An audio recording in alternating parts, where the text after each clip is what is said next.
evening. This is Mae Brussell in Carmel, California. It's tape number 397. It's July 13th, 1979, and it's side one of this tape. You subscribers to the tapes are a special breed of people, and you're especially curious and keep up on the information that's coming out around the world, and I appreciate your concern and your subscriptions. And I'm going to share a little bit with you each week, maybe, on the book that I'm doing, because I know all of you are interested in that book. After 15 years and articles and lecturing and teaching 2 college courses on the assassination, I'm finally sitting here in Carmel writing the book, and I love doing it. I'm working very hard, and I don't want to take much time away from it except for the tapes and the mail and the necessary work. And most of you know that the book is titled Doubles. Right now I'm working on the doubles about Lee Harvey Oswald. I won't go into too many details about it, but I want to share with you some information which will be in the book, which has not yet been made available to anybody else in the United States.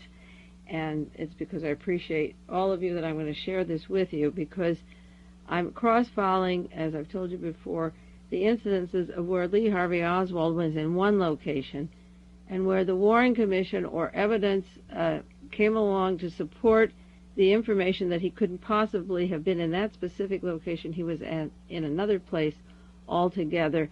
And, of course, the Book of Doubles is why the doubles were created, the meaning it has for today's understanding of our government and the espionage system. I'll just give you one example of a double that I was working on this week to show you how exciting it is. And as I say, this information has never been made available to any person that I know of, any researcher, so I'm going to share it with you. After Lee Harvey Oswald was arrested, that was on the 23rd of November, the day after he was arrested, the FBI made out a report in the jail. They interviewed him, and they made out a report about Lee Harvey Oswald. In this report, Lee Harvey Oswald was 5 feet 9'11" inches, weighed 140 pounds, medium brown hair, Social Security number 433-543937, draft board number SSN 41-114-39532, U.S. Forces in Japan Services number 1653230. That's just to identify a section of the FBI report. The Secret Service, the Treasury Department, made out a report November 26th, 2 days after Lee Harvey Oswald was dead. Their report had Lee Harvey Oswald at 5'11" inches. This is the Secret Service report. He weighed 150 pounds, which was 10 pounds more. But one of the very important pieces of this puzzle that has been missing for a long time is on a document. As I say, I'm sharing it with you researchers. No one else in the country that I know yet has it, and it will come in my section on the doubles. The Secret Service report, to identify the person they're talking about being the different height and different weight, has the identical Social Security card number I gave you. They have the identical draft board number. They have the identical U.S. Forces in Japan service number. But there's a section in the Secret Service report, along with the other descriptions, details of his service and his marriage and so forth, and it says, last school attended, latest school attended, U.S. Armed Forces Institute, Madison, Wisconsin. Location and date completed March 23rd, 1959. Now, in volume 23, page 800 of the Warren Commission hearings, the Commission has a chronology, as it has several other places, of where Lee Harvey Oswald was. And in 59, he was stationed in the Philippines and in Japan. He was in Southeast Asia, with the mailing address being El Toro Marine Base in 1959. He was discharged from the service in September of 1959 and went on to the Soviet Union. But they have him flying home from Southeast Asia and attending U.S. Armed Forces Institute, Madison, Wisconsin. So the Warren Commission has him in Asia, not Southeast Asia, but in Asia, in this time period, The Secret Service has them at the Armed Forces Institute in Madison, Wisconsin. Now, in the minutes of the Warren Commission meetings published by David Lifton, January 21st meeting was a controversial meeting where Chief Justice Earl Warren met with members of the Warren Commission to cremate that Lee Harvey Oswald.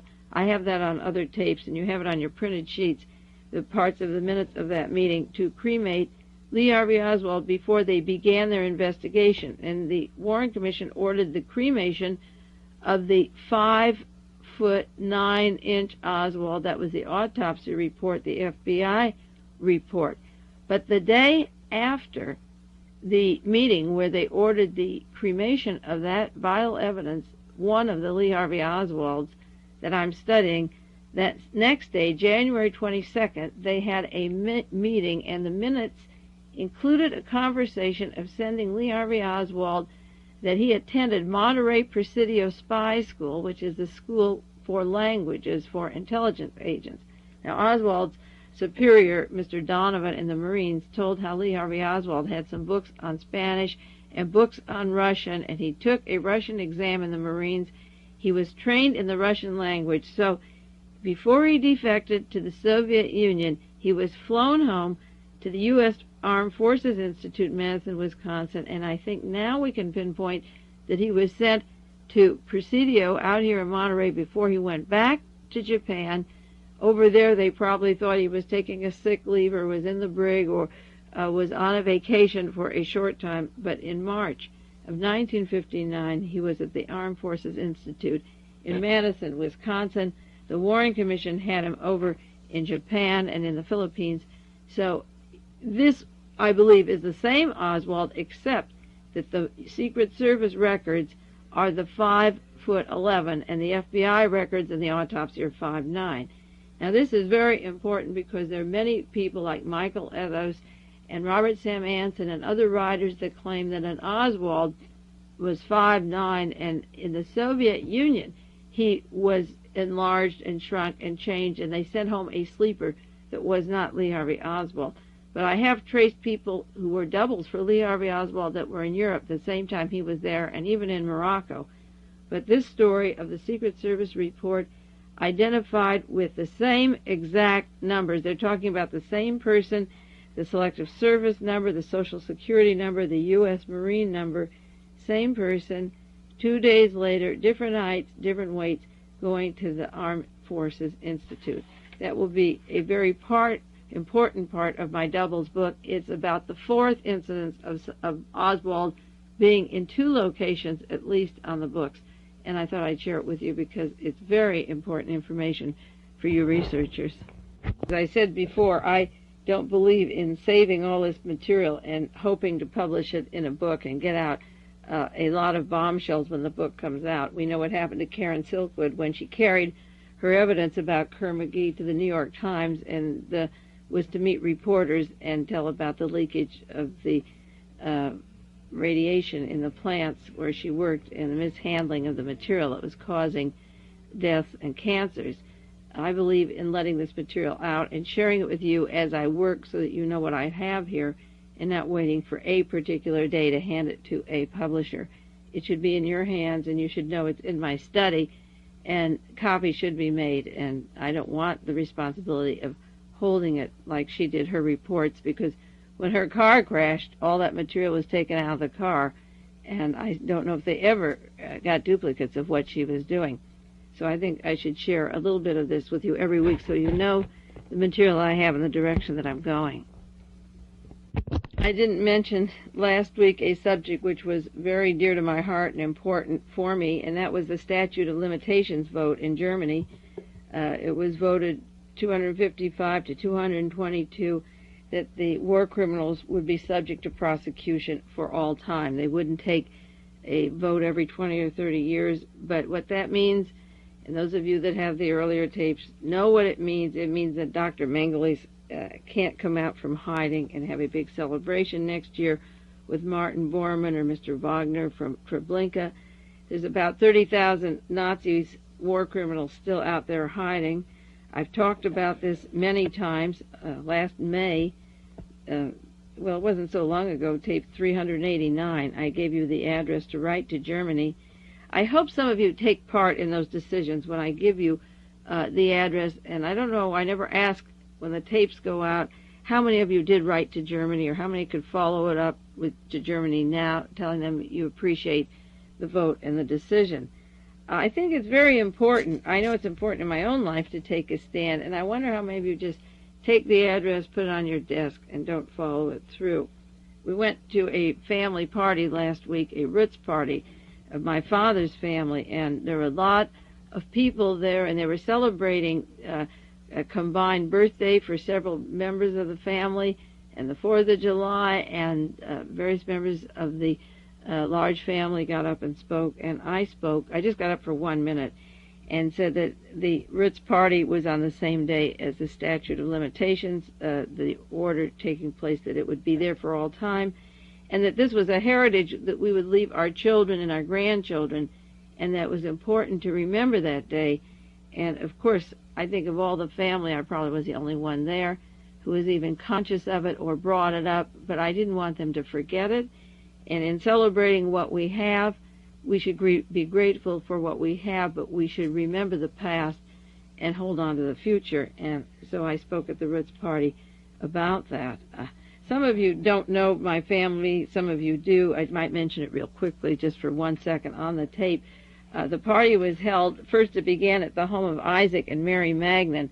Those are my great-grandparents who founded the I. Magnan store in San Francisco. At the time of the earthquake, the living room was the first store. They moved the merchandise into their living room. It's on the corner of Page and Mason Streets in San Francisco. And we all had drinks there, and the grandchildren, many of the grandchildren were at the party. Mary and Edgar, my father, it was his 89th birthday that week, and Cyril Magnan, who's 80, it was his 80th birthday, and my cousin Floria, great cousin, and cousin Marion. Those were all grandchildren of Isaac and Mary Magnan. And then Cyril Magnan started the Joseph Magnan chain. It was his daughter that gave the party, and his sons were there. Cyril is Mr. Protocol of San Francisco. He's the head to represent San Francisco, and all heads of state come in, all dignitaries.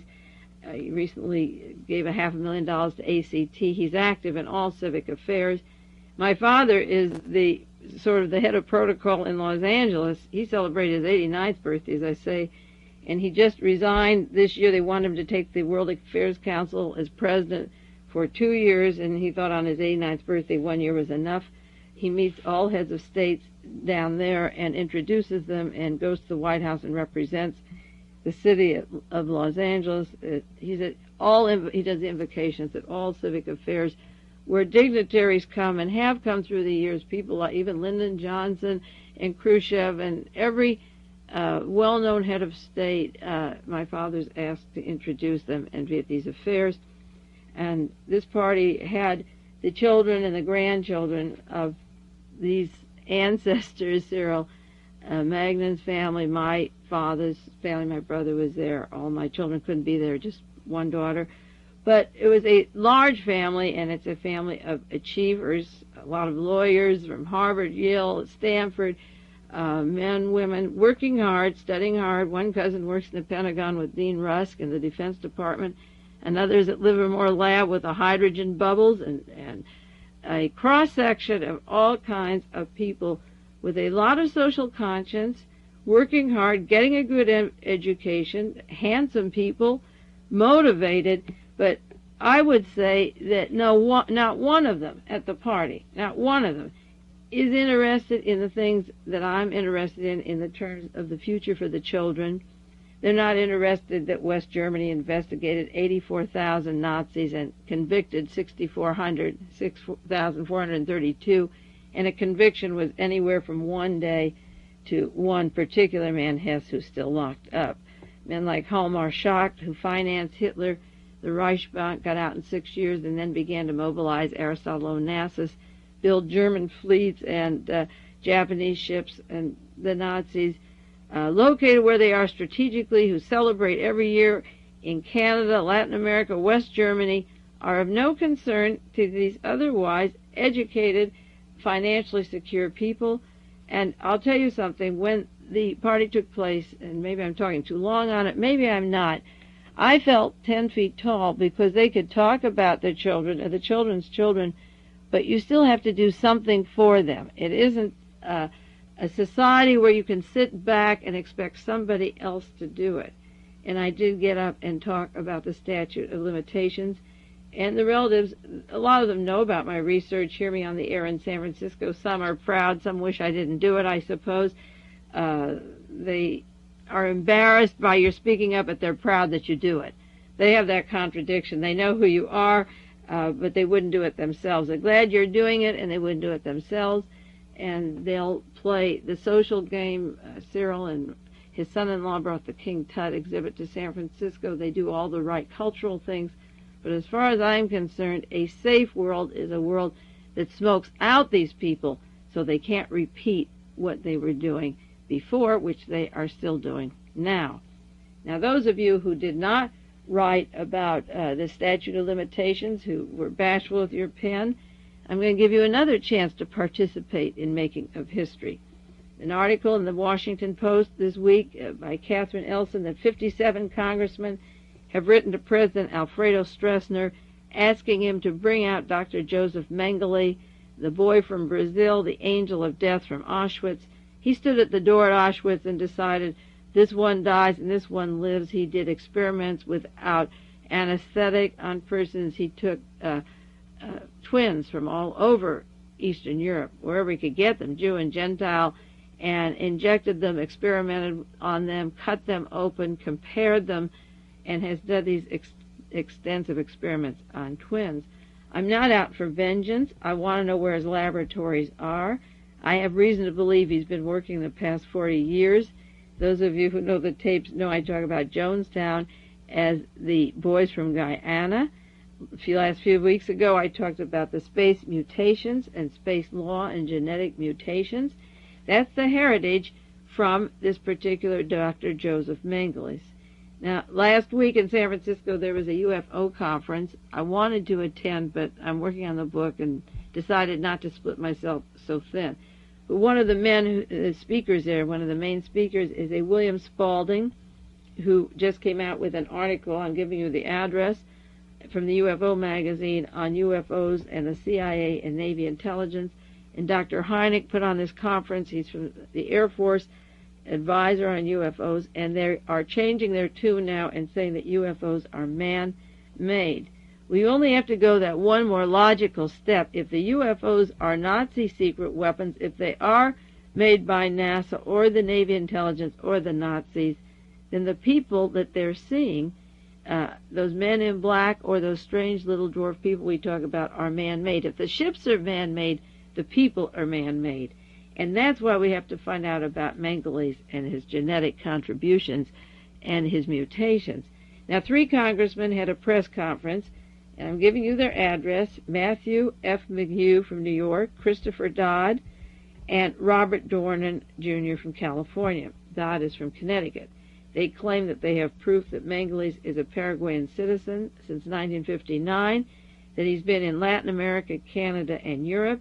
West Germany and Israel want him, and Congress is considering $4 million economic aid to Paraguay, and that seems to be the price on Mengele's head. Give us Mengele's, and we'll go all the way with the aid for Paraguay.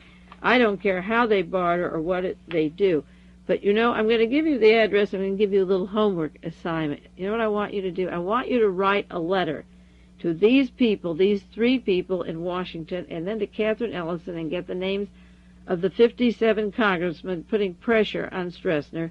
And you go to the grocery store, the library, or use carbon paper and copy the letter that you mail out and send it to me, and then wait and see someday if we get enough pressure to force Stroessner. I don't believe he'll do it, but we don't know what public pressure will do to smoke out Dr. Mengele, and that you don't really have to turn it over to me. Keep your copies yourself and show them to your brothers, sisters, children, grandchildren. Show somebody that you wrote a letter about a situation that isn't over. It's not an old lost Nazi. It's a Nazi with laboratories, with secret airplanes that go in and out, with people that are marked, with mass murders down there. And send a letter for your own fun and your own self-respect, and write these men, tell them you appreciate what they're doing, and see if you too can get the same feeling that I have in having a piece of that action of trying to mold history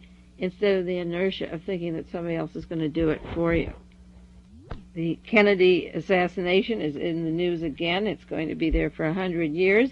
The stories of the Kennedy photo forgery report on autopsy finding. I'm sure most of you saw that this week. It was carried in the Associated Press and the United Press.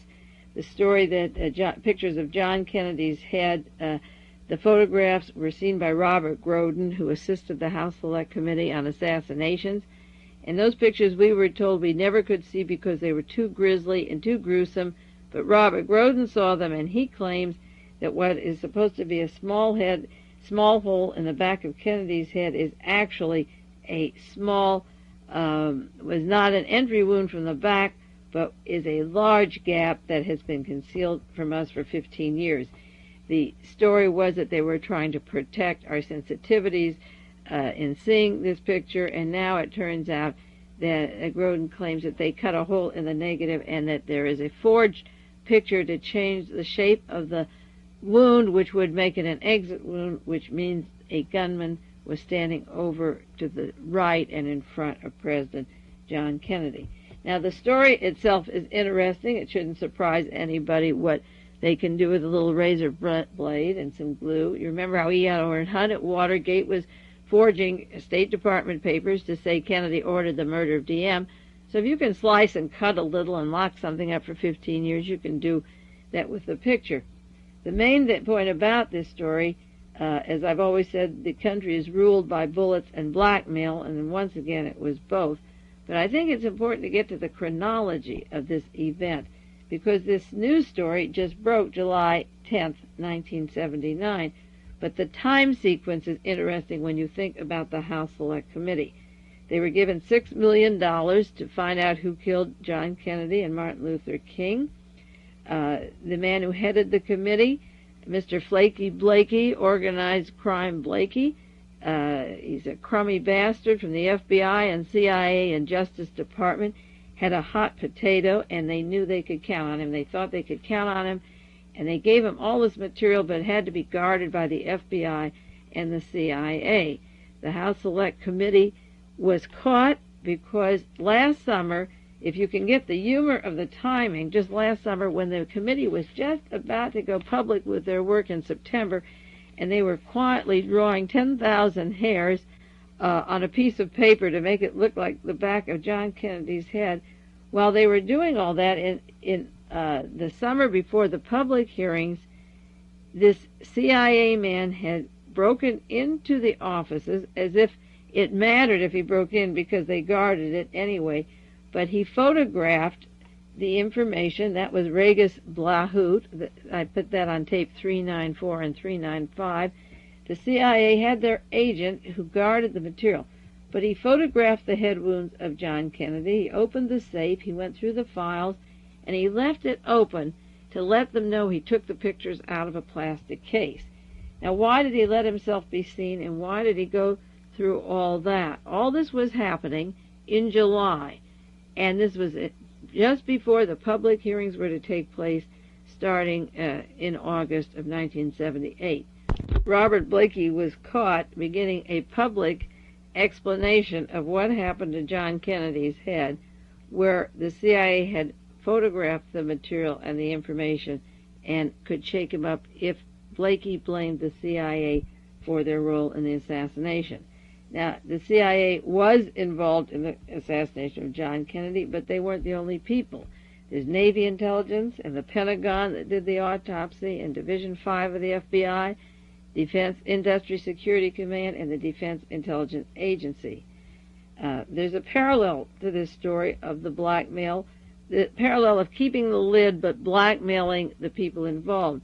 At the time of Watergate, 9 months after the men were arrested and they could have gotten off with a low-level story, James McCord gave Judge Sirica a piece of paper and said, there's been a lot of lying in the Justice Department and the FBI, and his motive for breaking the case open was, I don't want the CIA to be involved. Now, the people that were caught James McCord, G. Gordon Liddy, E. Howard Hunt, Frank Sturgis, Virgilio Gonzalez, Bernard Barker, Eugenio Martinez, Robert Bennett, Patrick Gray, were all involved with CIA counterintelligence. But McCord didn't want them to take the blame because they were also involved in the defense planning. Gray was a graduate of Annapolis. McCord worked with the Emergency Defense Department systems, and he didn't want the Watergate to be blamed on the Central Intelligence Agency, so he pulled out enough information that all the agencies would have to take the responsibility if they were going to blame the CIA. And the CIA photographer came in to keep information, I'm sure, to make sure that Blakey was handed a very hot potato. Now, one of the first witnesses called to go into the photographic evidence of John Kennedy's assassination was this pathetic woman who, as I say, drew 10,000 hairs for a price of $10,000, but we still couldn't see the back of Kennedy's head. When Blakey was hurrying for the last days of the hearing, which were a disgrace, he quick-handed back several $100,000. He closed the committee fast, but when it was all over, the very last day, the very last hour, to save face, he produced evidence from a motorcycle cop's microphone to suggest there was a gunman at the fence over to the right of John Kennedy. They come out with a conclusion in their report, I'm sure, that Oswald fired the fatal headshot, but they closed it with the conspiracy at the very end, and I have the collection of newspaper articles and headlines, Conspiracy to Kill John Kennedy. So Blakey was caught having to admit there was a conspiracy, but not going one day further to find out who. Even though he had the money and gave it back, he didn't have to close the hearings. It's open for all time.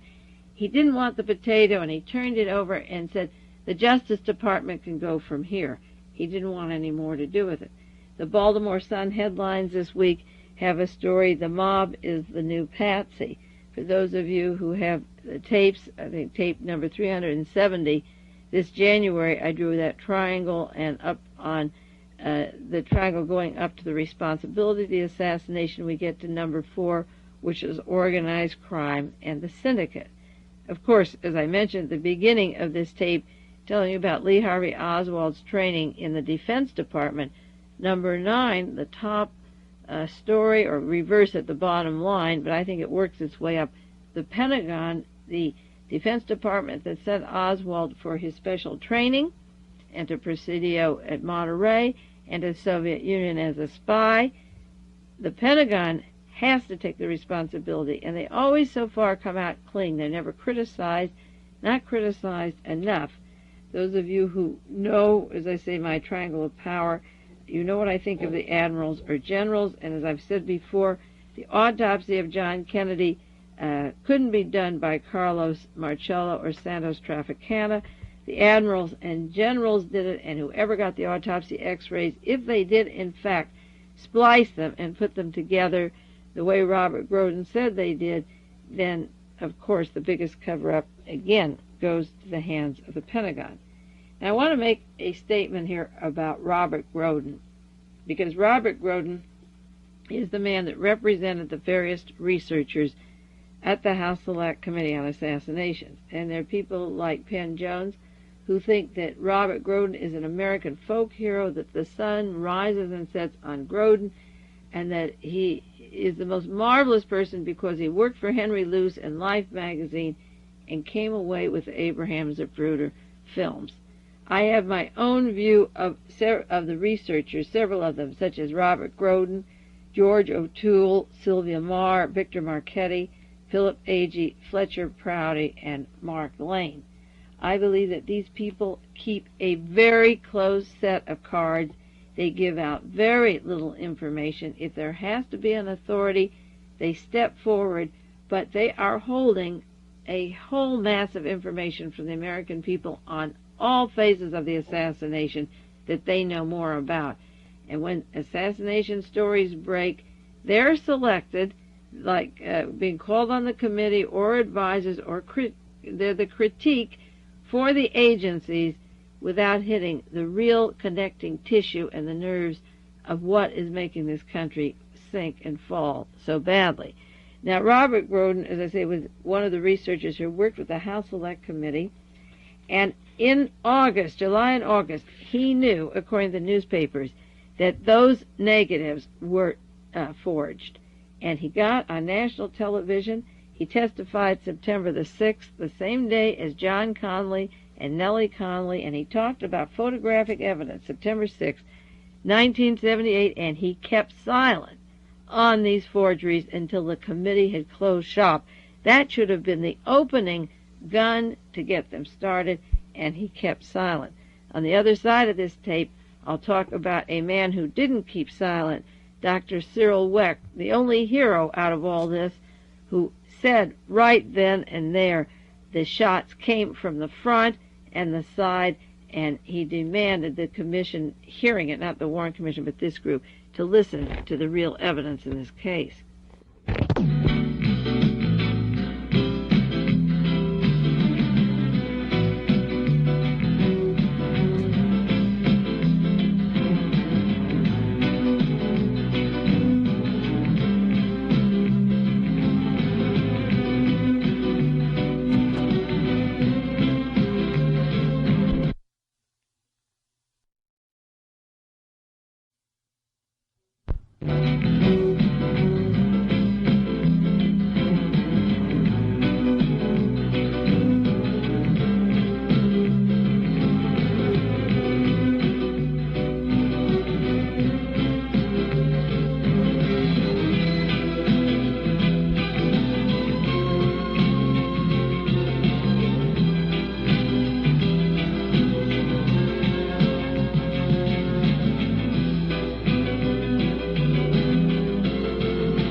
This is side 2 of tape number 397, July 13th, 1979.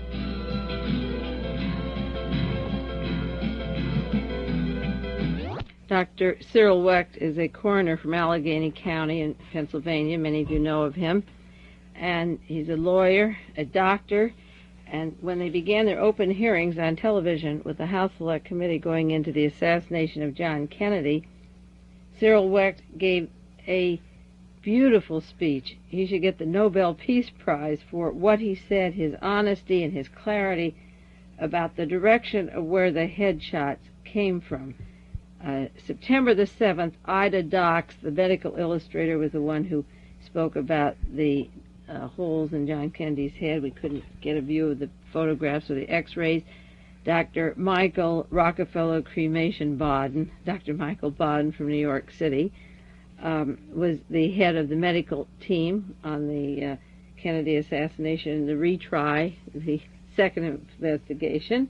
Dr. James J. Byrne, I call him Byrne the Autopsy Papers, Humes, nervously testified, and Dr. Cyril Wecht testified, and he gave the dissenting opinion that the shots did not come from the back of the head.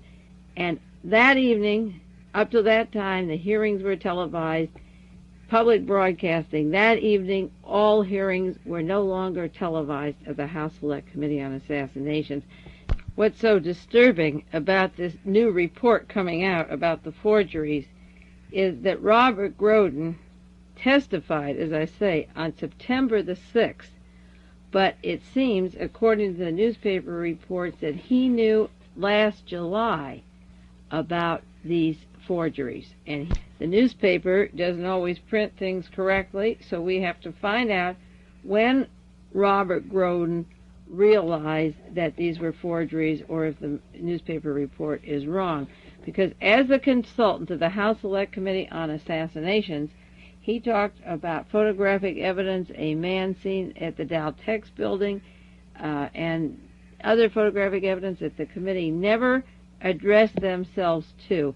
But if he kept silent on September the 6th and talked about the list of photographic evidence and ignored the fact that these were forgeries and was quiet all that time, that is a very dangerous and terrible position to be in.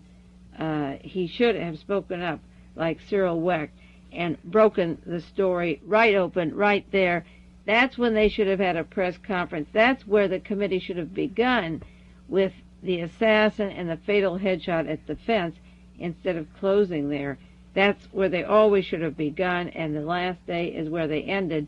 And now their report is going to talk about, I understand, about this other evidence, but if they knew it in July before they went public, this is disgraceful. And again, I say the only reason they're coming out and closing their committee with the story that there was a conspiracy is that they were blackmailed, their evidence was photographed, they didn't want to go into the evidence of the conspiracy that was given to them by many, many researchers, so they twiddled around, used up the $6 million, took up the time, ran out yelling, "It's a conspiracy, and if you have to, blame organized crime." I know it won't work, but the manipulations of the energy, the news media, the intent is so wasted and drained, and the people in charge are so corrupt that you just watch them operate, and you see how sneaky they are in dribbling out information that belongs to all of us, and it doesn't belong for them to decide what we can see. One brief word about General Alexander Haig that we talked about on the tapes, launching his agent provocateur presidential campaign. You've noticed a few weeks have elapsed. They haven't even come up with a suspect unless they arrest themselves for that bang, of his car that was destroyed. The story's been dropped from the news. There's not a word about it. The only reference he had is his press conference. He's been saying that he wants to speak out on security for the United States. Haig says he has no political affiliation. He's available for both parties. He worked with President Nixon. He also worked with John Kennedy and Lyndon Johnson. And he says, "I know what my leanings are, but I refuse to say if I ever voted." Haig retired with a speech on world terrorism. He blamed global disease of terrorism on the Soviet Union. He recalled in the newspapers his recent brush with death. He blamed totalitarian regimes of the East with a large measure of responsibility for international disease of terrorism. If you read the newspapers about what's going on in Rhodesia and South Africa and Uganda, Cambodia, Vietnam, Laos, Chile, Nicaragua, Iran, Brazil, Argentina, Uruguay, Paraguay, Guyana, the Central Intelligence Agency put in these governments. They put in the Greek military junta that was torturing and had its brief existence from 1967. It lasted just a few years, and they were able to overthrow it, but it was put in by the Central Intelligence Agency and the Defense Department. We've sent instruments of torture to this country, and the United States is doing mass terrorism, starvation, and war, sending weapons, the biggest supplier of weapons and weapon machinery and counterintelligence over the entire world. And Haig wants to run for president of the United States on the basis that the Eastern Soviet regime is responsible for international disease of terrorism. The disease of terrorism reached its height under the Tsar and the Tsars and their pogroms, and when the Tsar was kicked out, they moved to Eastern Europe and then to Germany and Austria and France and Poland, and got really strong in the techniques of assassination and terrorism. Haig is nothing but a warlord who never really went to war, and his political career is launched. But I just want to call attention that the weeks have gone by. You haven't even seen a suspect brought in. There's no member of the party he's talking about, and he's made up that entire scheme to launch his campaign. Me too, they wanted me, and if they want me, I must be hard on communists. And he wants you to equate the strength he gets from knowing that if he was a possible victim in an assassination attempt, it was because he's so strong on the communists. The same psychology was used at the time of the John Kennedy assassination with the so-called assassination attempt on General Walker in April, where a bullet went through the window. And this bullet was planned at Fort Bragg, South Carolina. It was a U.S. Army strategy. Later it was blamed on Lee Harvey Oswald. I may do another tape. I think I did a show on KLRB on that quite a few years ago, because I've been doing the radio shows for 8 years now. But I may go back into the Walker shooting sometime for you in detail. But it's that same mentality. As soon as John Kennedy was killed, General Walker was giving an interview with a magazine in Germany saying The same person that killed John Kennedy shot at me. It was Lee Harvey Oswald when there wasn't any ballistic evidence, witness evidence to make the connection. He was sitting in an open window April the 10th, 1963, and a bullet goes right through the window into the bookcase. But General Walker becomes the victim of the same kind of political terrorism as John Kennedy, to show you that one side of the political spectrum isn't vulnerable, that the other is too. That's what General Haig was doing. It would be interesting if they ever even bring up the case again of the car and the bomb, just days before he was supposed to leave NATO. Another name is in the news. We can update a few of the tapes that we've done before, back in January of '79, on January 19th and 26th. Those are tape 372 and 373. I talked about John Paisley and the coincidence of John Paisley disappearing in September of 1978, just a week after CIA agent John Hart testified about Yuri Nosenko, the Soviet defector, the KGB defector that worked with Lee Harvey Oswald and Marina Oswald's papers in the Soviet Union. And as soon as John Hart surfaced and talked about Nosenko, John Paisley, who was an interpreter and worked closely with the KGB double agent Yuri Nosenko, who was actually working with the Galen operation and the CIA, it was that week that Paisley died. Now, there's new controversy about the autopsy of John Paisley. His wife, many of you know, hired Bernard Fensterwald from the Committee to Investigate Assassinations and a CIA attorney to represent her. And now two people have come forward to speak up about what they saw on his neck, a Dr. George Weems and another party who saw the body when it was turned over after it was brought out of the water. They claim that the neck was cut, the throat was cut or by a cord or a marking. Harry Langley, the owner of Langley Point Marina, was the second person, along with Dr. George Weems from Calvert County, who saw the body. And they felt that the neck had the signs of strangling and that the throat had been burned or cut. Now, all of that was kept quiet until 3 weeks ago, when the insurance company refused to give Mary Ann Paisley the life insurance for her husband on the basis that they thought he was still alive. But after that came out, these men felt sorry for her, and they spoke up, and Bernard Fensterwald had a press conference in Washington, D.C. They were asked why they didn't mention the throat markings before. It was a half a year, and Dr. Weems said, well, he didn't want to speak up because he was never asked to, that he performed the preliminary examination of the body, and that his report made no mention of the neck mark in his first report. He sent the body to the state medical examiner, and he said it wasn't his job to make a thorough examination of the body. The state medical examiner does it, but he said it was foul play and murder, and he couldn't keep quiet any longer. The story at first was that John Paisley had committed suicide. That's what the CIA wanted everyone to believe. The autopsy in Maryland, the state medical examiner, Dr. Russell Fisher, didn't mention any throat markings to suggest murder on John Paisley. And Harry Langley said, I call it foul play. I knew Paisley from the Marina. And he said he kept quiet because he was told to keep quiet by the officials. They said, don't keep quiet on what you've seen. They told him Paisley was in the CIA, and he thought this was all top government secret business, and he didn't want to get into it. As I say, until 3 weeks ago, Paisley was insured for several $100,000. Now they reversed the decision and decided to give Mary Ann Paisley the insurance money based upon the fact that there were 5 fingerprints taken from the body that matched John Paisley's fingerprints, that the dental plates matched the plates of Paisley, and that the underwear that was too large for him was a gift, and he wore it. There's some people that say John Paisley is alive in the Soviet Union, and I may do some reports on that in the next week or two.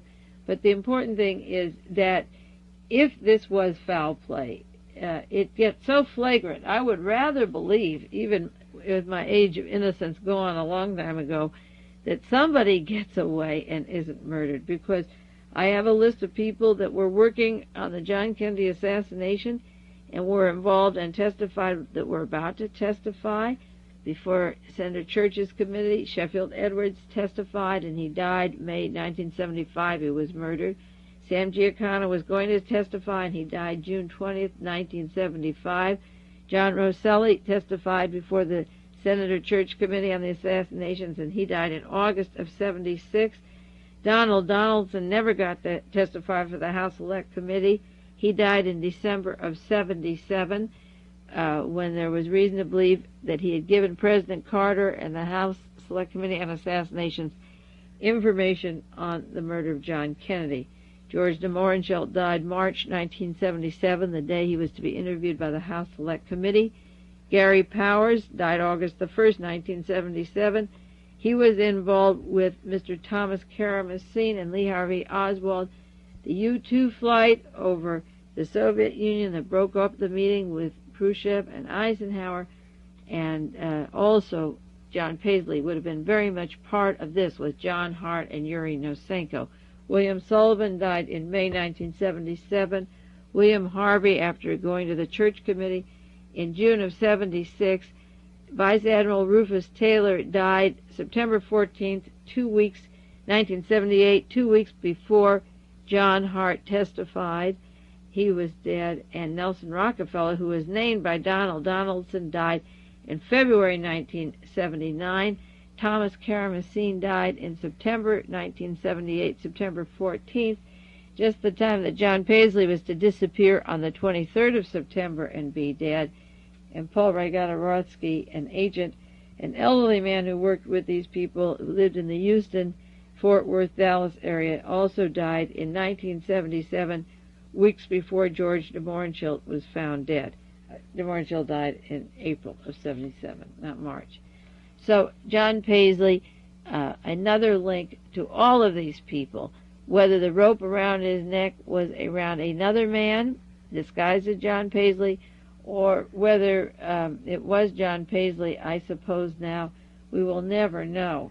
The newspapers covering this new Paisley story about the burns on the neck and the rope and the threats to keep quiet were covered, the articles were covered in various newspapers, but the only newspaper that mentioned Yuri Nosenko that I have, and maybe other papers will be coming in the next few weeks, was from the Houston Post. It was sent to me from a friend and listener in Houston, Texas, June the 11th, 1979. That's the only paper I have that mentioned Yuri Nosenko as being his name mentioned in a book that Marianne Paisley turned over to the authorities.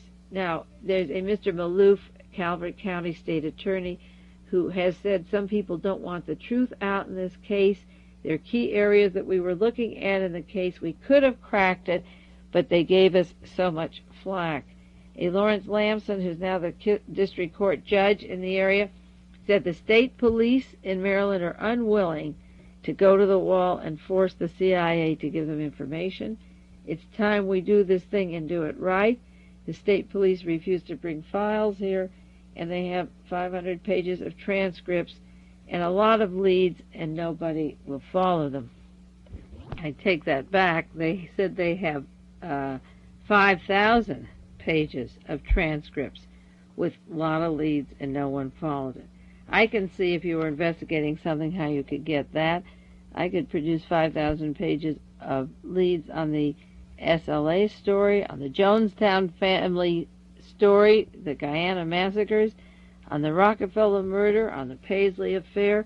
These things are so grossly handled and controlled that I'm wondering when the people of this country are going to realize just how much the intelligence community controls the justice, the police, the district attorneys, the Supreme Court, the prosecutors, the defense.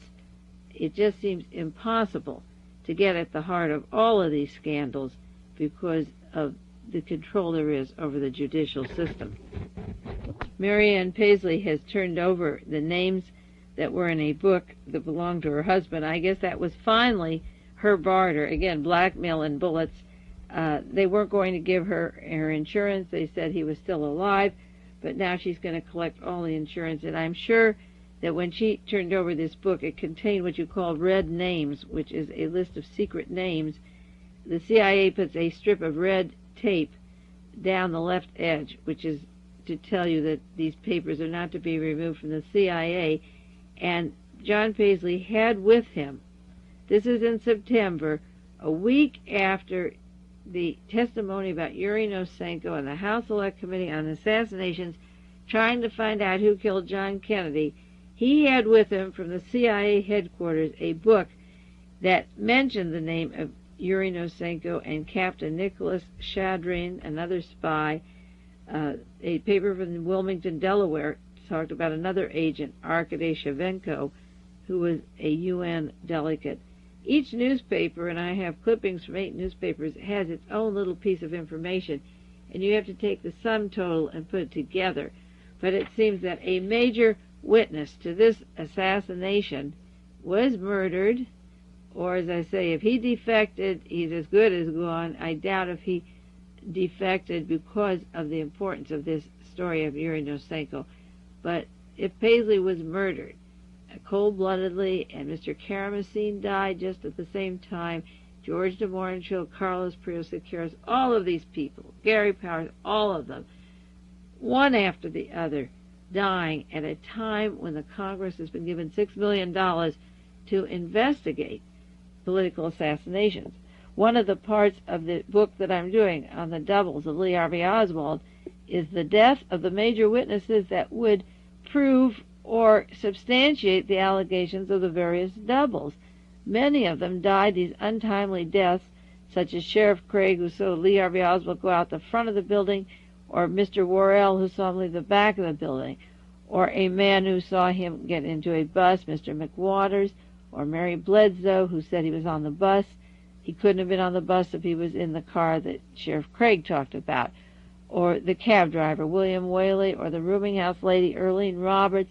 You go down and down the list, and the witnesses, to verify the story or to substantiate it, to clarify it, died right after the assassination, and they kept being killed afterwards. So all you can do is write the story and include in it what the witnesses saw, what they said, and how they died, and let the reader come to their own conclusion, and then maybe add it up themselves. And I think that's an important part of these hearings and books that isn't done as the story is written.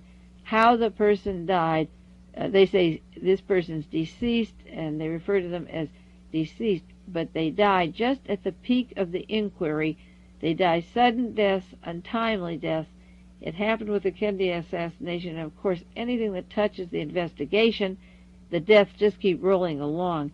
And it looks like the John Paisley story is one more piece of evidence of his, at that time, having information about Yuri Nosenko. I wrote about that in Penn Jones' continuing inquiry. Some of you have that, and I think on another sheet I gave you the address to order it. It's a good article about, I think it's a good article about John Paisley, Yuri Nosenko, the House Select Committee on Assassinations, and I bring it up again because it's in the news again, and I just want to update and remind you how these sores just keep coming on and won't resolve themselves until somebody decides to tell the truth. There's another sad story in the news, which I should update, and that's about David Berkowitz, the son of Sam, a young, idealistic boy, Jewish boy, who went to South Korea in the war, wrote home about his disillusionment of war, wanted to have peace, corresponding with his girlfriend, put in an army hospital, comes home a real weirdo, works for the federal government in the post office, but then is accused of being the person that did all those murders, the son of Sam. He said he was influenced by Sam Carr, and the dog that was talking to him, the Sam Carr connections were never opened up. Sam's son was murdered on a military base. Remember, way back we did a tape on that, and I did several tapes back in August of 1978 on David Berkowitz. I'll try to update the story. It's a shame that he was cut up. The New York Times just came out with a big article before the attempted killing of David Berkowitz called "The Unmasking Son of Sam's Demons." They want to take away the idea that the dog or Sam Carr had anything to do with the influencing of David Berkowitz in doing the murders. But that's just a whitewash, and I don't believe that they're honest. The psychiatrists are not honest about when he started to be influenced by voices and influenced by the people around him and could be manipulated to become the murderer he was. And there were many people that could have stopped him along the way and didn't, and let it run its full course with terror in New York. And the police department gains, the media gains. It's a shame that he was attacked.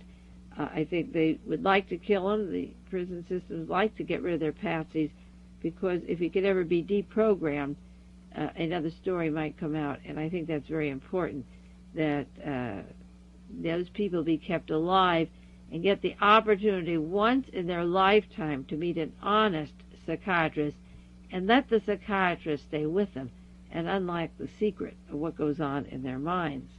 They rebroadcast this week the Operation Mind Control on television, that investigative story of mind control. And if you saw it once or saw it twice, it is a national, international disgrace what the United States intelligence system has done to these human beings.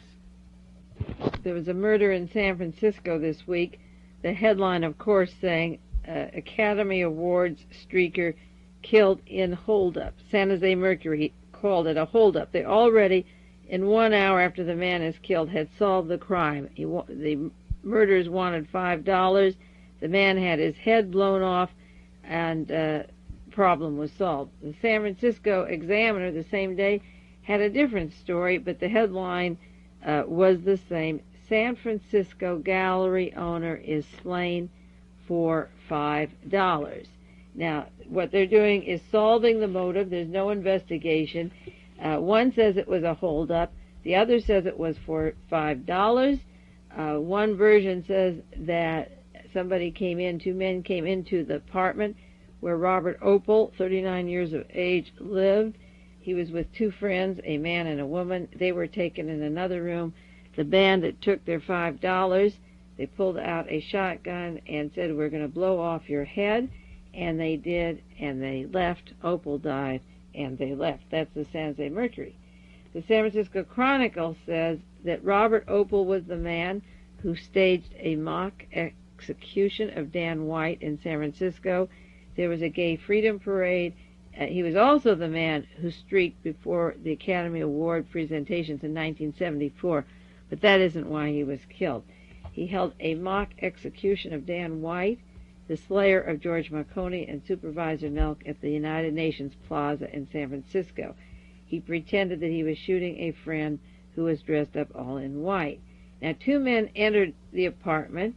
One, who was believed to be the killer, was wearing a brown leather jacket with a large diamond stick pin.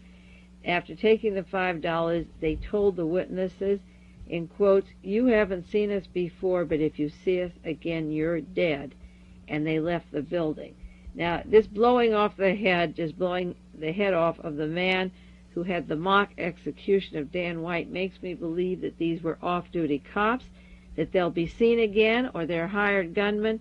There's a death squad in San Francisco, and it's similar to in Brazil or Argentina, and it goes also in New York, to kill the gay people. There was a whole series of burnings of bathhouses and institutions where the gay people belong. The reason they said, "If you see us again, you will be dead," is that they know they'll be seen again, and you better not speak up. They didn't intend to kill 3 people. They came in for one man, the man who had the mock execution of Dan White. They wanted him. They took the other 2 people out of the room. They blew his head off. They said to the others, "Just be quiet." And what it reminded me of was the era of the rock musicians that began to be killed one by one.